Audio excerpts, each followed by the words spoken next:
Good morning everyone. आज के इस वीडियो में हम विपाक पढ़ने वाले हैं। वो भी हम पूरा एनसीईआरटी के सिलेबस के हिसाब से देखेंगे।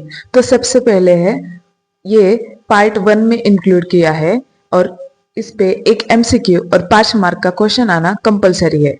तो अब देखते हैं हम कौन से पॉइंट हमें स्टडी करने हैं। तो सबसे पहले है डिफाइन विपाक यानी उसकी निरुक्ति देखनी है। फिर विपाक के कैरेक्टरिस्टिक्स यानी उसके लक्षण। Then action of the Trivid Vipak on dosha dhatu mala. Then also clinical application of Vipak. The next point is research update and the last point is Vipak उपलब्धि and तारतम्यता। तो सबसे पहले पॉइंट में हमें विपाक को डिफाइन करना है यानी उसकी एटिमोलॉजी या फिर हम कह सकते हैं कि निरुक्ति देखनी है। तो वो ऐसी है, विशिष्ट पाको विपाकः। ये जो निरुक्ति है ये सुश्रुत संहिता के सूत्र स्थान में जो डल्लन टीकाकार है उन्होंने दी है। तो अब इसका हम एक्सप्लेनेशन देखते हैं कि मतलब क्या है। The end product of the dravya which is outcome of digestion और कह सकते हैं metabolism is called as an vipaka. अब ये अवस्था पाक से अलग होता है। अभी जो सेकेंड पॉइंट है वो है कैरेक्टरिस्टिक्स ऑफ द विपाक। तो वो ऐसे है, जाठरेण अग्निना योगात यदुदेन्ते रसांतरम रसाणाम परिणामांते स विपाक इति स्मृतः। ये अष्टांग हृदय सूत्र स्थान में 9वें अध्याय में बताया गया है। अब इसका हम एक्सप्लेनेशन देखते हैं वो क्या है। ये विपाक एक ऐसा फैक्टर है which is the final outcome of the biotransformation of rasa through the action of the jatharagni. मतलब जो भी हम आहार लेने वाले हैं वो रसात्मक होगा, तो उस पे जो अपनी जाठराग्नि है वो काम करेगी और उस पे उससे एक फाइनल रस तैयार होगा, उसको ही हम विपाक कहते हैं। अभी हम जो सेकेंड पॉइंट है त्रिविध विपाक वो पढ़ने वाले हैं। तो त्रिविध विपाक आचार्य, चरक, वाग्भट और पराशर ने बताए थे। तो अब देखते हैं कि रस और उसके विपाक कौन से होते हैं। तो मधुर रस और लवण रस इन दोनों का ही क्या होता है, तो मधुर विपाक होता है। अम्ल रस का क्या होता है, तो अम्ल ही विपाक होता है। और कटु, तिक्त और कषाय ये तीनों रसों का कटु विपाक होता है। तो अभी ये जो तीन विपाक है मधुर, अम्ल और कटु, इनका हम दोषों के ऊपर, धातु के ऊपर और मल के ऊपर इफेक्ट देखेंगे और साथ ही में उसके एग्जाम्पल भी देखेंगे। तो सबसे पहले मधुर रस। तो मधुर रस का दोष पे इफेक्ट क्या होता है, ये वात और पित्त का शमन करने वाला होता है पर कफ का वर्धन करने वाला होता है। धातुओं में ये शुक्रवर्धन करने वाला है और मल में ये सृष्ट मूत्रकर है। सृष्ट का मतलब होता है कि प्रवर्तन करना, मतलब ये जो मल है और मूत्र है इन दोनों को बाहर निकालने में मदद करेगा। तो अभी इनके एग्जाम्पल कौन से है जिनका मधुर, इसके एग्जाम्पल कौन से है, क्षीर मतलब मिल्क, नवनीत, घृत, बला, गोक्षुर, ये सारे। अभी सेकंड देखते हैं अम्ल विपाक। तो अम्ल विपाक में कौन से इसके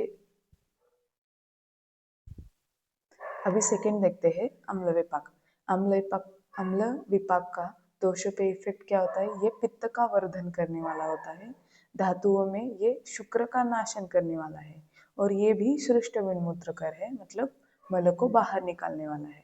और इसके एग्जाम्पल है अम्लवेतस और वृक्षाम्ल। अभी जो थर्ड है कटु विपाक। अभी हम थर्ड देखेंगे कटु विपाक। तो कटु विपाक वातकर होता है, पित्तकर होता है, पर ये कफघ्न होता है। तो धातुओं पे एक्शन क्या होता है, ये शुक्र का नाशन करने वाला होता है, शुक्र का नाश करता है। और फिर मल पे एक्शन क्या है, बद्ध मूत्र है, मतलब ये मूत्र और पुरुष का प्रवर्तन नहीं होने देगा। अभी इसके एग्जाम्पल है चित्रक, हिंगू, अशोक, निम्ब और उशीर। अभी इसके एक्सेप्शन क्या क्या है, तो पिपली और शुंठी ये दोनों।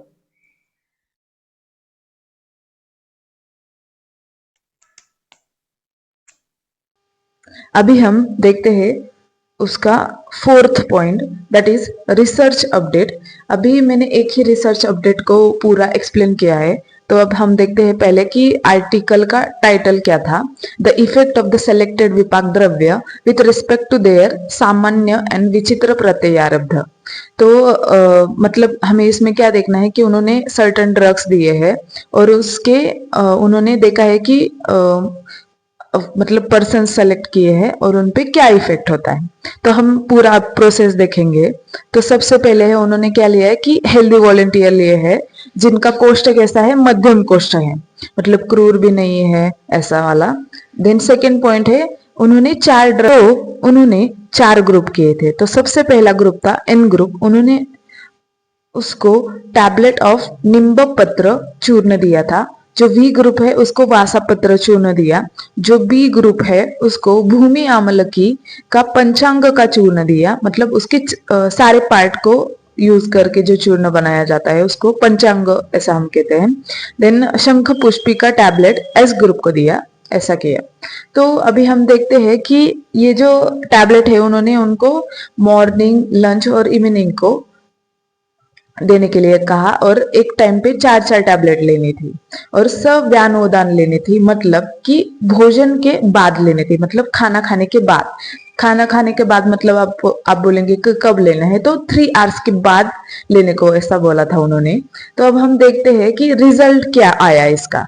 तो सबसे पहले था एन ग्रुप। तो एन ग्रुप में हम 2 पॉइंट देखने वाले हैं कि फ्रीक्वेंसी ऑफ स्टूल कैसी है और स्टूल का फॉर्मेशन कैसा था। तो सबसे पहले है एन ग्रुप, तो इसमें 20% इंक्रीज हो गया था फ्रीक्वेंसी ऑफ द स्टूल और जो स्टूल था वो हार्ड हो गया था। अभी जो सेकेंड ग्रुप है वी ग्रुप, तो उसमें frequency of the stool 100% increase हो गया और जो स्टूल है वो हार्ड हो गया। देन जो बी ग्रुप था भूमि आम्लकी का ग्रुप, उसमें 66.7% frequency of the stool increase हो गया और स्टूल सॉफ्ट हो गया। देन जो एस ग्रुप था शंख पुष्पी वाला ग्रुप था, तो उसमें 16.67% frequency of the stool increased and the stool become unform. मतलब अब इन्होंने हमने कंक्लूजन क्या निकाला कि जो विपाक है वो दोष धातु मल पे एक्ट जो विपाक है वो दोष धातु मल पे एक्ट करता है और पुरुष की कंसिस्टेंसी चेंज कर देता है। तो हमारा नेक्स्ट पॉइंट है विपाक उपलब्धि, मतलब कि विपाक का नॉलेज हमें कैसे मिलता है। तो विपाक कब फॉर्म होता है, जब ड्रग का कंप्लीट मेटाबोलाइजेशन हो जाता है तब। तो ये हम प्रत्यक्ष से नहीं जान सकते, ये एक अनुमान प्रमाण है। मतलब जो इसका विपाक का धातु, मल और दोषों पे इफेक्ट क्या होता है उसके ऊपर से हम अनुमान लगाते हैं कि इस ड्रग का विपाक क्या हो सकता है। तो एक एग्जाम्पल के थ्रू देखते हैं। जैसे कि हरितकी है वो कषाय रस प्रदान है, उसके कर्म क्या है, वृक्ष है, रसायन है। क्यों? क्योंकि जब ये मेटाबोलाइज होती है तो इसका विपाक मधुर होता है। तो इसकी वजह से ये वृक्ष और रसायन ये कर्म करती है।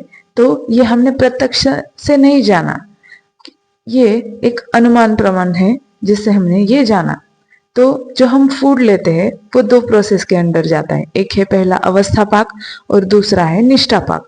तो अब हम अवस्था पाक और निष्ठा पाक का डिफरेंस देखते हैं।